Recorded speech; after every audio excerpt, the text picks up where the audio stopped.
We haven't had it before. We need to get our hands on one before they are gone for good. And Saudi Arabia, are they building the next Hunger Games? Let's dive in. All right, so let's hop on into it, Sal. Take 2 here. So what's going on in your world, buddy? Well, it was a pretty good week at work. I'm flying to Vegas tomorrow morning for the first time ever. Vegas. So don't know what to expect. It's for a buddy's bachelor party, and then I turn 29 on Saturday. You're turning 29? Yep. Damn, you're old, bro. I know. Well, younger than you, but old. You are younger. You are younger than me. Thanks for pointing that out. You're welcome. So the group of guys that you're going to Vegas with, are these like degenerates? Are you guys going to get into some trouble? Is this going to be like hangover type scenario or what? Probably. The hangover type scenario, probably. But the rest of the guys, I haven't really like hung out with them, so it'll be the first time meeting majority of them. It's just I know the bachelor, and I know one of his buddies that lives here. So do you know what you're doing like each and every single day? Is it mapped out, or is it just going to be like a free for all? So someone mentioned golf. I suck at golf. I'll probably be the caddy for it, so I don't mind that. Like I'll probably just chill, drink, talk shit. I'm like, oh yeah, your golf swing sucks, but I can't compare because I suck too. So are you do you have clubs? Are you gonna bring clubs with you? I don't even own a pair of golf clubs. One time I go to hit a golf ball is like go to Top Golf. Okay. So work on my swing. So I'll be out in Vegas a month, well, less than a month after you. I'm going to be there the 17th through the 19th. Okay. I just qualified for a trip through AFLAC, and actually am going to be out there morning of August 17th. I actually was able to finagle a direct flight. Everything, like the booking system for AFLAC wants you to take all these different flights that have connections and that are really affordable. And I found Southwest flights on there that were direct flights. So on the way out there, I leave at St. Louis at 8:45 and land Vegas time at like 10:15. That's what I'm doing. And so then, I'm leaving at 8:30 in the morning, land there right at 10:30, like 10:30. But like flights are expensive, bro. How much were you able to get yours? Oh, I don't even know. It's AFLAC's money. I mean, I'll have to. I'll be taxed on it. I'll get a 1099 for it, but yeah, so I'll pay taxes on all of that. But then my return flight, I'm not getting back until late on Friday. I put on there. Didn't want to leave until like almost 8 p.m. and I'm gonna get back at like 1 a.m. So make Shelby pick me up from the airport, or I'll take an Uber, something like that. But I have a plan to get there Wednesday. It'll be days 72, 73, and 74 of 75 hard. Oh, so shit. It'll be no problem for me because I'm going out there by myself because Shelby can't go. It's her first days of her new job. Okay. So it's going to be just me going out there. So I'm already looking into tea times and then actually going to try and have lunch with a guy. Actually probably be good for us to have on the podcast at some point, Jordan Adler, who is the author of Better Than Beach Money, and just last week was hanging out with Richard Branson. So maybe a good person for us to have on, but I'm hoping to be able to go grab lunch or coffee with him or something like that. Good stuff. That's all I got. What else is going on, man? Other than that, just got to get ready for a class I'm about to take end of August. So. You've been talking about that for a while. Have you actually paid for and started studying for this? Yeah, so we did a deposit. I just got to log into it and look at the curriculum and like download all the software that I need to use. Well, what's keeping you from doing this, buddy? I don't know. I'm procrastinating. that shit, bro. You need to start. I'll probably start doing it once I get back from Vegas. And then if you're leaving tomorrow, there's really no reason for you to start. Just enjoy Vegas and get back. About that. When you get back, let future Sal worry about that. Right, and then once I get back the following Saturday, got invited to a wedding, so I'm excited for that. Okay, well that'll be good. I know it's at AB Beer Gardens, and they offering a tour, so I'll get to check out my first time tour at AB. You've never done a tour at Anheuser-Busch? I was supposed to meet it with my cousins one time, and I got there like 5 minutes late, and they didn't wait for me. So and they wouldn't let me in either. So I was just like, what the hell? So I literally got there, literally just waiting there for a good 45 minutes at like the beer garden place, waiting for them to get done with the tour because they wouldn't let me in because I was 5 minutes late. I was like, okay, thanks, AB. Damn, bro. Well, you got some shitty fucking friends. Well, it's my cousins. You got some shitty fucking family. Well, it's not their fault. It's the tour guide's fault. Well, it sounds like a bunch of bullshit. I mean, there's rules, man. You got to stick by them. Fair enough. Other than that, got a golf tournament coming up this weekend. Nothing crazy like our boy DG and his big tournaments that he's got going on, but playing in a charity scramble this weekend for the St. Louis Sports Commission with MJ, Matt James, and other than that, trying to get some more rounds in. But other than that, I know we have an event coming up August 17th that should be at Drive Social Media with the special guest speakers, Zach Schaefer. I think he's talking about, and then hopefully I'm not wrong on this, but I think it's conflict management and having some more difficult conversations. So want to say that's it. Sal, you can correct me if I'm wrong. You're probably right. Okay, we'll go with I'm probably right. But in some other news, if you don't have anything else, Sal, I'll kind of jump into a couple different things. And I think the first thing that we should mention, especially since it was yesterday, was all the flash flood in St. Louis. And I woke up yesterday morning, and my first thing that I do is go for an outdoor workout right now, wake up early, get that outdoor workout knocked out, and I saw a flash flood warning, and I looked outside, and it was drizzling. It wasn't too bad, and I didn't think much of it. I was just like, oh, I've seen this before. I remember seeing flash flood warnings pop up on my phone before and thinking like, oh, it's not that big of a deal, and I mean, just kind of go about my day, and halfway through my walk, it was a torrential downpour, and everything was absolutely soaked. And then throughout the day, it ended up getting worse and worse and worse. And actually, we were on national news with this. And apparently, so we got, I want to say it was 9 inches of rainfall, which accounts for about 25% of what St. Louis usually gets over the course of an entire year. We got 25% of that in less than 24 hours. And obviously some sad things that happened. There was one person who ended up dying, and then there were, I think it was Stray Paws Rescue. It was a stray rescue that had a lot of puppies that actually drowned and did not make it. So very, very sad and strange day in St. Louis yesterday. Yeah, I was just woke up like a normal morning thinking I'm going to go to work, and then we get a text from our boss like, hey, don't come in right now. Like, the parking lot's all flooded. She mentioned that the watering bowl right across from the street in Brentwood, there's like 5 boats around it rescuing the pets out of there. I think they were able to get the majority of them, so no one got harmed at that location, but it's sad to hear, you know? Yeah. But I think like our building, like the very bottom of it, like the escape room, they got flooded. So it's just crazy to see all these pictures and how all these properties got damaged and stuff. So that was pretty crazy. Did you see the picture of Riverport, or better known as Hollywood Casino Amphitheater out in Maryland Heights? Yeah, I was not expecting that to be. Yeah, the entire lower pavilion below those box seats was completely covered in water, which I thought was I have yet to been bizarre. There either. I've never been. You have not been there? I've never been to Hollywood. Well, you're not missing out on too much. We don't have, that's not the greatest venue in the world. The backdrop is basically a landfill. So nothing too exciting there. It's a landfill right there, right behind the amphitheater. You have a view of the landfill, and then certain hours of the day you can smell that shit, and it doesn't smell good. Interesting. Yeah. Okay. Yeah. So crazy flooding. Obviously something that is really sad, and the rain continued here a little bit today, and I know it's supposed to rain a little bit more tomorrow, and it's one of those unfortunate things where we were going through a pretty significant drought, and it was really hot, and now then we go from one extreme to another, with it being really bad as far as just the all the rain and the flash flood warnings and whatnot. So other than that, though, some of the other things that we have on here, the Choco Taco was discontinued. So a sad day for Choco Taco lovers, but Sal and I were actually talking about this before, and Sal has never had a Choco Taco. I believe I had a Choco Taco once in my life as a child. So to be honest, this isn't something that makes me incredibly sad. However, there probably are quite a few sad people out there. So Sal, I mean, is there a way for us to get our hands on some Choco Tacos and try those before they're gone forever? Probably go to your local Deerbergs or Schnucks and hoard them, I guess.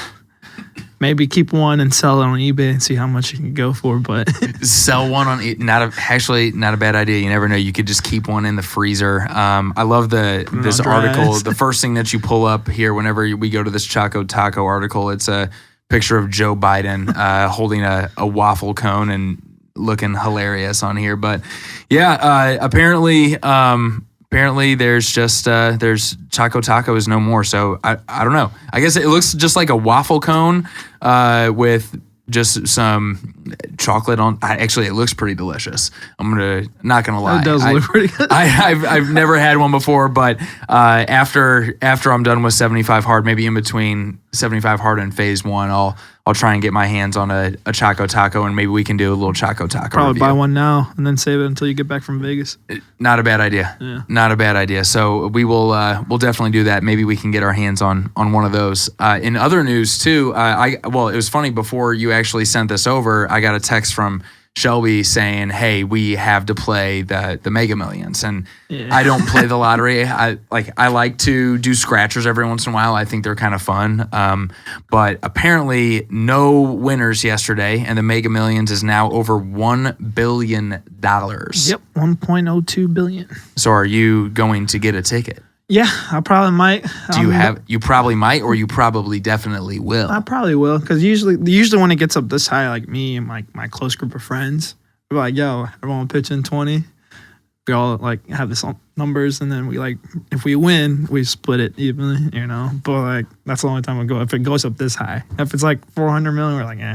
So because it's bizarre. 602 million cash is how much you would get as far as that goes. And you got to think like, if this is like when you win it and you like want like all of it. If you want to take, I guess I don't know exactly how it works because I haven't won the lottery, but I feel like I would just hire someone. I don't care how much money I'd have to pay them to tell them or have them tell me what exactly to do with every single one of those pennies, because I don't know what the statistic is on this, and maybe this is something that you can look up while we're going through this, but how many people that win the lottery end up actually going broke, which is hilarious and crazy to think about. But I mean, it's the same thing with professional athletes, get paid big and then end up just going bankrupt because they end up spending all their money on their boys or their posse. That, and then I think it's like when it gets up to that high, is it better for you to get a lump sum, all of it at the same time? Or like, is it better to do an annuity and get a yearly? Because sometimes you could get screwed over if it's done yearly. I feel like that's what I would want more. I'd give it to me on a yearly basis so I don't blow it all in well, then one what if point. They don't give you the exact amount that you're supposed to get after tax? Oh, I see. Right. I have no idea how any of this stuff so that's what I'm saying. Like, if it gets would win up to a certain point, it's probably better to do a lump sum. So after the tax and everything, I feel like. So I have no idea. All I know is what I just looked up. Whether they win $500 million or $1 million, about 70% of lotto winners lose or spend all that money in 5 years or less. Goddamn. Which is just bizarre to me. I don't know. I guess if that's me and I win that money, like I said, I'm taking that straight to an accountant and I'm saying, I'll pay you this percent of all this to help me manage this money for the rest of my life. Make sure that I have enough money for my kids, my kids' kids, my kids' kids' kids, and then make sure that I have enough money to go do the things that I want to do, have the things paid off that I want to have paid off. What are some good investments that I need to put in to have this money continue to build? But it's just, I don't know, that just goes to show the ignorance of America that you can win, whether it's $1 million or $500 million, and that 70%, 7 out of every 10 of these people they lose all that money. Right. Are you fucking kidding me? It's crazy. That's fucking ignorant. Well, it's embarrassing. Also, like, financial literacy could also play a factor. Yeah, so very like, true. If they're not like financial literate, probably get screwed over on a lot. So yeah, because that's happens a lot with athletes and stuff. Whoever, like rookie athletes and like really good athletes, they get paid a lot of big contracts, but they don't realize they end up being broke a lot. Yeah, like Terrell Owens was one of them. I feel like. There's if you look up the list of all the professional athletes that have gone broke, there's a big one, and there's an awesome 30 for 30 on that. If you haven't looked at that before, that's a good one to look at. Speaking of big contracts, how about the Cardinals being a potential front runner for Juan Soto? You think the Cardinals and Mo is going to do it, or you think we're trying to build for, like, trying to grow our farm system? See, that's the biggest thing, because Mo is stingy with our money. Like, we don't we don't spend a lot on like players on free agency, but he is like willing to like ship off and trade for players. So it's going to be interesting though. But would that be a franchise killer? Right. Do you get yourself in a position where, hey, maybe you end up like a Theo Epstein type move whenever he was there with the Cubs and you got all these great players together and then for it only to fizzle out, and then you're seeing what's happened to the Cubs organization now, and you have Chris Bryant. I don't even know if Chris Bryant's starting. I don't even know if he's starting in San Fran. Is he? He's in Colorado. I forgot he's in Colorado. Yeah, so he signed went from San Francisco to Colorado. Yeah. Rizzo is playing pretty well in New York. Yeah, I want to say. And then who is their other? Well, then Javier you got Javi Baez signed with Detroit. He's with Detroit, and so they're all over the place. And that team has gone from it looked like they were going to be a perennial like just big time threat to almost nothing overnight. And it's like, do you sacrifice winning one World Series and then have years where you're 20, 40 games under 500 and not even in the race for the playoffs? Or are you impatient, and are the Cardinals fans feeling some impatience where, all right, you guys have, I guess we were in the NLCS, the championship series against the Washington Nationals in 2019. I remember going to those games just a few months before the pandemic hit. But the time before that we were in the NLCS, I think that was 2014 or 2000, maybe even 2013. It was like a consecutive one where it's like we won in 2011, right? Won in 2011. NLCS, we lost to the Giants. 2013, we went to the World Series and lost to the Red Sox. Yeah. 14, lost to the Giants in the NLCS again. 15, I remember 15, we lost to the Cubs in the division series. Yeah, that pissed me off. And then I can't remember. Well, 16 is when the Cubs won the World Series. We either missed the playoffs in 16 or 17. I can't remember. I think it was 17 or 18. Okay, one of those two. Either way, but back on Juan Soto, it's what they're talking about. The Cardinals are talking about doing is having to deal what I think it's like Mason Wynn and Jordan Walker, and then maybe like a Dylan Carlson and one of their other big prospects, maybe like even a Nolan Gorman, where you're looking at having to deal a significant amount of your top talent, your farm system. Now, instead of Carlson, would you throw in a Tyler O'Neill or like? I don't know. Dude, I have no idea. I think it'd be great for us to have Juan Soto because what is he? He's right fielder? He's right fielder. Okay, for some reason. 24. So whenever you look at the Cardinals organization, and we're spending a lot of time on this, but we love our Cardinals, you got to think, okay, yeah, that would be a really cool move for us to do. It'd be great for us to have a Juan Soto. And if we could win a World Series from this in the next 3 years, and if you land a Juan Soto, maybe you have an Arenado and a Goldschmidt for the rest of their career. But then the question comes down to, can you afford this? Are you going to be able to put other talent around them? Or do you put some other little bit lower level players, but still good players around Arenado and Goldschmidt and say, hey, we can win a World Series with this team? Now, would you prefer Juan Soto or Shohei Ohtani? Because there's rumors of him maybe up for, because the Angels are in a like dilemma right now where like, do they like ship off Mike Trout and Shohei Ohtani too and like rebuild? Well, if you get a Shohei, or however you say his name, Shohei, is it Shohei? Shohei Ohtani. Shohei Ohtani. If you get a Shohei Ohtani in St. Louis, that place is going to be packed every single night. You got the first two-way player really since Babe Ruth, and he's damn good. So is pitching better than like right field, like positional wise? Like, do you go for pitching or do you go for like pure young raw talent? I don't know. I think in this case, like the Cardinals pitching is not great, but I think we're also pretty beat up. You got Waino, who's old. You got Michaelis, who had a great first half of the year, but he just got beat up against the Reds a few games ago. Who was pitching against Tampa Bay? I can't remember. Or Toronto, sorry. I can't remember, but I know we got blown up there too. But then you also have a pitcher, you got a starter every 5 days, right? I wish we would have gone out and got Scherzer and brought him home to St. Louis. But I really hope so. We got him, but unless we trade for him. There's so many teams and only so many players. So we'll see what the Cardinals do. Juan Soto, if you're listening to this, because we know you love Brofessional Development, come to St. Louis, man. We'll treat you right. And then come to the podcast too if you want. And yeah, let's get him on here. Shoot, if it's, I mean, I can't remember the offer that he turned down from the Nats, but it was like the richest MLB contract. Was it like 15 years, like $500 million or something like that? 14 years, 475, something like that. Something ridiculous. But last thing that I wanted to talk about here, and this is absolutely bizarre. So Saudi Arabia just released plans for this 100-mile long, 200-meter wide mirrored vertical city that goes across the desert.